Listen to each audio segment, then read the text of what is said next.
ব্রিগেডের সভায় নাম ঘোষণার পর সোনারপুর উত্তর বিধানসভার কামালগাছি এলাকায় দেওয়াল লিখন শুরু করেন যাদবপুর কেন্দ্রের তৃণমূল কংগ্রেস প্রার্থী সায়নী ঘোষ। দেওয়াল লিখন করার পাশাপাশি তিনি এদিন জনসংযোগও করেন। উপস্থিত ছিলেন সোনারপুর উত্তর বিধানসভার বিধায়ক ফিরদৌসী বেগম এবং রাজপুর সোনারপুর পুরসভার একাধিক কাউন্সিলর ও দলীয় কর্মী সমর্থকরা।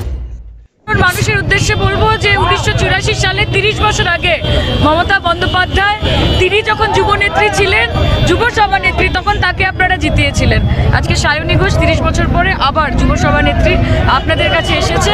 ওনাকে যেই ভালোবাসা, আশীর্বাদ আর কনফিডেন্সটা দিয়েছিলেন, আমাকেও দিন, নিরাশ করবো না। 1984 সালে 30 বছর আগে যুবনেত্রী হিসেবে মমতা বন্দ্যোপাধ্যায়কে যাদবপুরে জিতিয়েছিলেন এলাকাবাসী। এবারও যুবনেত্রীকে নিরাশ করবে না বলে বার্তা সায়নীর।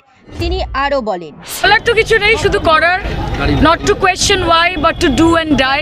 আবার কি, লড়াইয়ের মাঠে নেমেছি, লড়াই করব। পাশে বিধায়করা রয়েছেন, সংগঠনের প্রত্যেকে রয়েছেন, কাউন্সিলর রয়েছেন, পঞ্চায়েতের প্রধানরা রয়েছেন, উপপ্রধান, জেলা পরিষদ, ফ্রন্টালরা রয়েছেন, ছাত্র, যুব, মহিলা। তার থেকেও বড় কথা হচ্ছে মমতা বন্দ্যোপাধ্যায়ের সমর্থন রয়েছে তৃণমূল কংগ্রেসের জন্য। লড়াই করব এবং এই লড়াইয়ে জিতব। বিধায়ক, কাউন্সিলর, পঞ্চায়েতের লড়াইয়ের ময়দানে নেমেছি, আমি লড়াই করব। সদস্য, জেলা পরিষদের সদস্য সবাই পাশে রয়েছেন।